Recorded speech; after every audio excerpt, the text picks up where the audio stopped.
Hello students, good morning. Students, आज की class में हम अध्ययन करेंगे चाल, समय और दूरी के बारे में, जिसे आप स्पीड, टाइम और डिस्टेंस के नाम से जानते हैं। अब आप में से अधिकतर ये कहेंगे कि भाई चाल और दूरी में क्या अंतर है, तो एक ही बात होती है। लेकिन सबसे पहले हम देखेंगे कि डिस्टेंस और स्पीड, इन दोनों में क्या अंतर होता है, मतलब चाल और दूरी में क्या अंतर है, फिर इन तीनों में आपस में क्या संबंध होता है, इसके बारे में भी हम अध्ययन करेंगे। अब देखिए, सबसे पहले हम आते हैं दूरी पर। ठीक है, इस पर दूरी। अब आप कहेंगे भाई दूरी तो हम जानते हैं, जिसको हम बोलते हैं डिस्टेंस। क्या बोलते हैं इसको? डिस्टेंस। ठीक है, जो दूरी होती है, जैसे हम कहते हैं, जैसे जयपुर से दिल्ली तक की जो दूरी है, मान लीजिए 500 किलोमीटर है, मतलब 500 किलोमीटर है। या हम कहते हैं कि मेरा विद्यालय मेरे घर से 3 किलोमीटर की दूरी पर है। ठीक है, तो जो दूरी है वो आपके या तो किलोमीटर में नापी जाती है, किसमें? किलोमीटर में नापी जाती है, या फिर मीटर में नापी जाती है, किसमें? मीटर में। ठीक है, या हम नापते हैं इसको मीटर में। ठीक है, तो दूरी आपकी हमेशा किलोमीटर या मीटर में नापी जाती है जनरली। ठीक है, और अब हम आते हैं टाइम। टाइम भी आप जानते हैं भाई, टाइम। ठीक है, जिसको आप बोलते हैं समय। ये समय है, जो समय आपका होगा वो आपका हो सकता है या तो घंटे के अंदर होगा, आवर में। ठीक है, या आपका मिनट के अंदर हो सकता है। ठीक है, या फिर सेकंड में भी आपका समय हो सकता है, सेकंड। ठीक है, सेकंड में भी आपका समय हो सकता है। अब हम आते हैं चाल पर। चाल किसे कहते हैं? चाल यानी स्पीड। चाल को हम बोलते हैं स्पीड के नाम से। चाल का अर्थ होता है इकाई समय में, मतलब एक समय में तय की गई दूरी आपकी चाल कहलाती है। इकाई समय का मतलब होता है, एक समय मतलब होता है जैसे 1 घंटे में तय की गई दूरी, या फिर 1 मिनट के अंदर तय की गई दूरी, या 1 सेकंड के अंदर तय की गई दूरी आपकी चाल कहलाती है। इसको हम लिख देते हैं यहाँ पर, इकाई समय।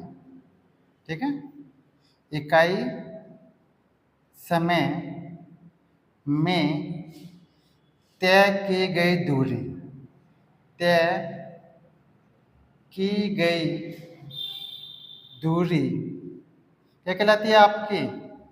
चाल, मतलब स्पीड कहलाती है। ठीक है, इसी को हम स्पीड कहते हैं। स्पीड यानी चाल कहलाती है। ठीक है, अब भाई कहें कैसे भाई? ठीक है, अब देखिए, मान लीजिए आप जाते हैं यहाँ से, आप दिल्ली गए बस में बैठ करके। ठीक है, अब आपकी जो बस है वो 50 किलोमीटर प्रति घंटे की स्पीड से चल रही है। ठीक है, हालांकि आप 1 घंटे में दिल्ली नहीं पहुँचेंगे, लेकिन हम आपसे ये कहें कि आपकी बस की स्पीड क्या है, आपकी बस किस स्पीड से चल रही है। तो हम ये कह सकते हैं ड्राइवर से पूछ करके कि भाई आपकी बस किस स्पीड पे चल रही है। वो कहते हैं भाई हमारी बस अभी 50 की स्पीड पे चल रही है या 60 की स्पीड पे चल रही है। तो 1 घंटे में हम जो दूरी तय करते हैं, 1 घंटे में समान स्पीड से 1 घंटे में तय की गई जो दूरी होती है उसे हम चाल कहते हैं या स्पीड कहते हैं। अब इसका मात्रक क्या होता है भाई? इसका मात्रक होता है किलोमीटर प्रति घंटा। इसलिए इसका मात्रक होता है किलोमीटर प्रति घंटा, या फिर ये भी हो सकता है मीटर। अगर दूरी कम हो तो मीटर प्रति मिनट। ठीक है, मीटर प्रति मिनट भी हो सकता है, या फिर मीटर प्रति सेकंड भी हो सकता है। मीटर प्रति सेकंड भी हो सकता है। ठीक है, मान लीजिए बहुत कम दूरी है जिससे आप सेकंडों के अंदर पार कर सकते हैं, तो उसकी चाल हम मीटर प्रति सेकंड में याद करते हैं। और अगर मान लीजिए कुछ दूरी ज़्यादा है जिसको आप मिनट के अंदर तय कर सकते हैं, तो आपकी जो चाल होगी वो मीटर प्रति मिनट के हिसाब से होगी, और अगर आपकी ज़्यादा दूरी है तो किलोमीटर प्रति घंटे के हिसाब से भी चाल हो सकती है। जनरली हम चाल के लिए जो मात्रक काम में लेते हैं वो किलोमीटर प्रति घंटा या मीटर प्रति मिनट या फिर मीटर प्रति सेकंड काम में लेते हैं। ठीक है, अब जैसे उदाहरण के तौर पर यहाँ से जयपुर से दिल्ली तक की जो दूरी है, ठीक है, दिल्ली तक की जो दूरी है वो है, कुल दूरी है आपके मान लीजिए 600 किलोमीटर। ठीक है, कितनी है? 600 किलोमीटर। तो ये तो आपकी हो गई दूरी, मतलब डिस्टेंस। ठीक है, अब मान लीजिए आपको जयपुर से दिल्ली पहुंचने में 12 घंटे लगते हैं, तो आपका समय हो गया 12 आवर, मतलब 12 घंटे 12 आवर। ठीक, ये आपका हो गया समय, टाइम। अब आपकी बस किसी स्पीड से चल रही है, वो उसकी चाल हो गई। जैसे हम मान लेते हैं आपके बस की जो चाल है वो है 50 मतलब 50 किलोमीटर प्रति घंटे, मतलब आपकी बस इस स्पीड से चल रही है। ठीक, ये आपकी चाल हो गई, बस की स्पीड हो गई, ये कुल दूरी हो गई, कुल डिस्टेंस हो गई, और ये आपका लगने वाला समय हो गया यात्रा के अंदर। आप जो सफ़र कर रहे हैं उसमें आपको 12 घंटे लगेंगे, मतलब 12 घंटे लगेंगे। अब देखिए कई बार क्या होता है, चाल, समय और दूरी में से अगर आपको कोई से भी दो वैल्यू पता हो तो हम तीसरी वैल्यू ज्ञात कर सकते हैं। चाल, समय और दूरी, इन तीनों में आपस में भी एक संबंध होता है। तो इस संबंध को आज हम समझते हैं और इससे जुड़े कुछ जो आसान क्वेश्चन हैं उनको आज हम देखेंगे। देखिए, तो साफ कर लेते हैं। अब देखिए, अभी संबंध देखते हैं हम। तो दूरी बराबर होता है आपके चाल, मतलब स्पीड इनटू समय, टाइम। ठीक है, दूरी इक्वल टू होता है चाल गुना समय। अगर आप चाल और समय को मल्टीप्लाई कर देते हैं तो आपको दूरी प्राप्त हो जाएगी। ठीक है, इसी फार्मूले से बना दूसरा फार्मूला, ये फर्स्ट हो गया। अब इसी से बना है चाल, अगर आपको ज्ञात करनी हो और आपको दूरी और समय दिया हुआ हो तो हम क्या करेंगे, दूरी में समय का डिवाइड कर देंगे, तो हो जाएगा चाल इक्वल टू दूरी अपॉन समय। ठीक है, ये आपका दूसरा फार्मूला बन गया। और इसी से तीसरा फार्मूला बनेगा, अगर आपको समय ज्ञात करना हो, ठीक है, तो समय equal to time equal to जाएगा दूरी अपॉन चाल। ठीक है, अगर आप दूरी के अंदर चाल का भाग देंगे तो समय प्राप्त हो जाएगा, और दूरी में समय का भाग देंगे तो चाल प्राप्त हो जाएगी, और चाल और समय को मल्टीप्लाई कर देंगे तो दूरी ज्ञात हो जाएगी। अब किस प्रकार से ज्ञात होती है भाई? ठीक है, इसको हम देखते हैं। मान लीजिए हम क्वेश्चन में फर्स्ट लेते हैं। मान लीजिए आपके पास दूरी दे रखी है, किसी स्थान के बीच की दूरी आपके पास में है 600 किलोमीटर, 600 किलोमीटर।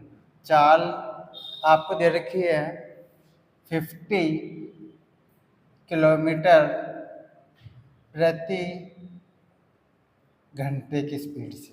ठीक है, एक कोई बस है वो 50 किलोमीटर प्रति घंटे की चाल से चलती है और कुल 600 किलोमीटर दूरी तक वो जाती है। उसकी एक समान स्पीड है, 50 किलोमीटर की स्पीड चल रही है और 600 किलोमीटर दूर जाती है। तो बताइए उसको कितना समय लगेगा 600 किलोमीटर की दूरी तय करने में। सीधा से हम फार्मूला लगाएंगे इसके अंदर समय का। तो समय इक्वल, जैसे आप जानते हैं समय याद करना, उसमें क्या होता है, दूरी अपॉन चाल। ठीक है, दूरी अपॉन चाल।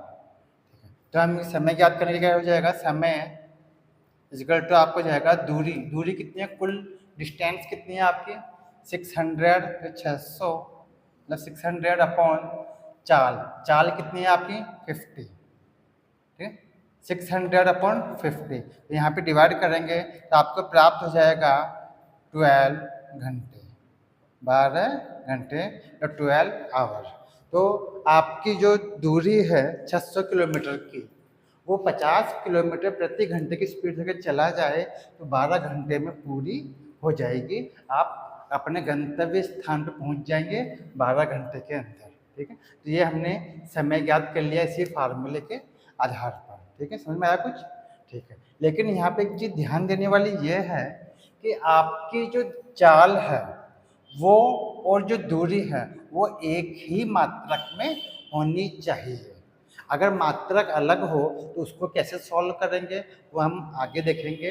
अभी फ़िलहाल यहाँ पे देखिए आपकी जो चाल है वो किलोमीटर में है और जो दूरी है वो भी आपकी किलोमीटर में है, ठीक है। और आपका जो समय है वो किस में है, घंटे में है, मतलब आवर में है, इसीलिए आपका जो समय है हमने यहाँ लिखा घंटे। अब आप में से कोई कहे कि भाई आप यहाँ मिनट क्यों नहीं लिखा, घंटे क्यों लिखा, तो हमने घंटे इसलिए लिखा क्योंकि आपका चाल आवर में मतलब घंटे के रूप में दिया गया है, ठीक है।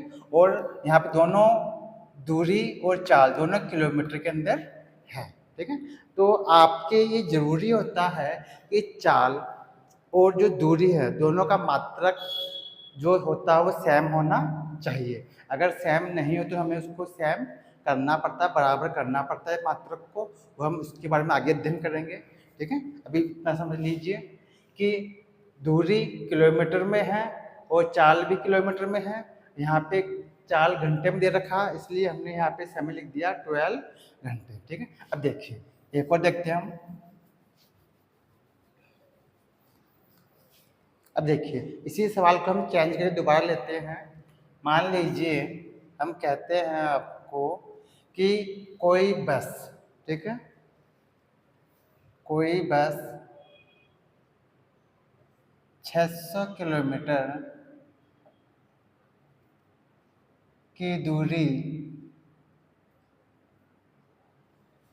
12 घंटे मतलब 12 आवर में तय करती है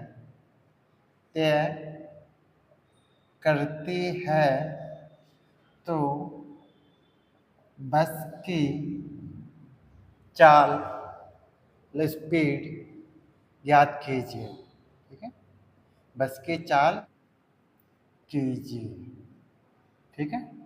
अब देखिए कोई बस है वो 600 किलोमीटर की दूरी 12 आवर में तय करती है तो उसकी चाल ज्ञात करनी है। ये फर्स्ट क्वेश्चन को ही हमने चेंज कर दिया, इसमें आपको चाल ज्ञात करनी मतलब स्पीड ज्ञात करनी है, ठीक है। तो जैसा कि आप जानते हैं चाल का फार्मूला होता है चाल इक्वल टू होता है दूरी अपॉन समय। दूरी में हम अगर समय का डिवाइड कर दें तो आपको चाल ज्ञात हो जाती है। तो चाल इक्वल टू यहाँ हो जाएगी दूरी, दूरी कितनी है भाई, कुल डिस्टेंस कितनी है 600 मतलब 600 अपॉन समय कितना है 12, ठीक है। यहाँ 12 आपका समय है तो दूरी आपकी 600 है, इसमें आप डिवाइड करेंगे तो 12 5 जा 60 और 0 का 0, तो यहाँ हो गया 50, कितना गया 50 किलोमीटर प्रति घंटा मतलब पर आवर, ठीक है, किलोमीटर पर आवर, ये आपकी चाल हो गई। ध्यान रखना है चाल के अंदर किलोमीटर प्रति घंटा या मीटर प्रति मिनट या मीटर प्रति सेकंड, इसमें आपके दूरी का मात्रक भी आता है और समय का मात्रक भी आता है, क्योंकि 1 घंटे में तय की गई दूरी को या 1 मिनट में तय की गई दूरी को ही हम चाल कहते हैं, ठीक है। तो ये आपकी चाल क्या तो गई 50 किलोमीटर पर आवर या 50 किलोमीटर प्रति घंटा। देखिए ये हमने चाल भी ज्ञात कर ली, ठीक है। अब हम क्या, अब देखिए इसी क्वेश्चन को हम चेंज करते हैं, एक क्वेश्चन में लेते हैं हम कोई बस, ठीक है, 50 किलोमीटर प्रति घंटा मतलब 50 किलोमीटर पर आवर की चाल से